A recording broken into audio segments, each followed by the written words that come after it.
ठाकुर जी की शरण लेने वाला वो व्यक्ति दुखी नहीं होता, ऐसा नहीं है, उसके जीवन में भी दुख आता है। तो फिर भगवान की शरण ग्रहण क्यों करें? बोले ठाकुर जी की शरण ग्रहण करने से दुख नहीं आता, ठाकुर जी की शरण ग्रहण करने से दुख का अनुभव नहीं होता। दुख तो आएगा लेकिन उसका अनुभव नहीं होगा। उसका इतना पता, एक हमारे ब्रज के एक रसिक थे, उनका नाम था श्री कुम्मन दास। क्या नाम था? कुम्मन दास। कुम्मन दास जी के सगे पुत्र पधार गए। जैसे ही पधारे महाराज, तो किसी ने जाकर के कुम्मन दास जी से कहा, हे कुम्मन दास जी, आपके पुत्र का निधन हो गया। तो कुम्मन दास जी जैसे ही सुना मेरे पुत्र का निधन हो गया, मूर्छित होकर गिर गए। तो लोगों में बात होने लगी, बोले ये अपने आप को बहुत बड़ा भक्त मानते हैं, लेकिन देखो कितनी सांसारिक स्थिति इनके हृदय में। पुत्र के मरने की बात सुनकर के सांसारी व्यक्ति रोता है, लेकिन ये तो इतने सांसारी थे कि मूर्छित ही हो गए और अपने आप को भक्त बताते हैं। तभी किसी ने जाकर के गुसाई जी को ये बात बताई, बोले कि महाराज कुम्मन दास जी के पुत्र पधार गए, और वो सुनते ही मूर्छित हो गए।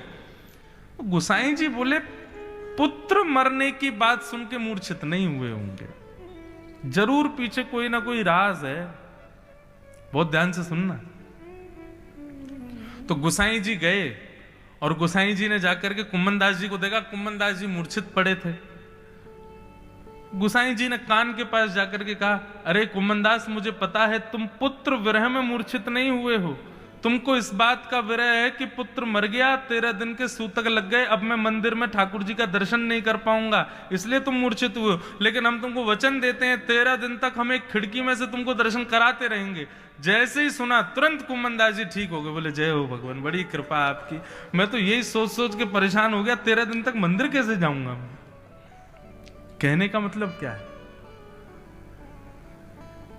ठाकुर जी के शरणागत करने वाले व्यक्ति के जीवन में दुख नहीं आएगा, ऐसा नहीं है, दुख तो आएगा, पर उसको इतना अनुभव नहीं होगा, उसको स्वयं को इतना ज्यादा दुख परेशान नहीं करेगा, वो प्रसन्न रहेगा। फिर भी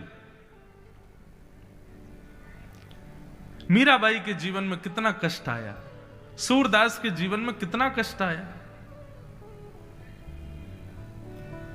भक्त वैष्णवों के जीवन में भी कष्ट आता है, परंतु भक्ति की वजह से, वैष्णव धर्म पालन की वजह से उनको उस कष्ट का, दुख का अनुभव नहीं होता, उसका पता नहीं चलता।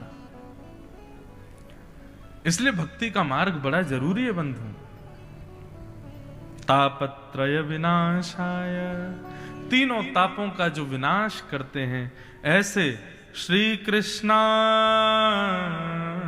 वयं नमः, ऐसे श्री कृष्ण को हम बारंबार प्रणाम करते हैं।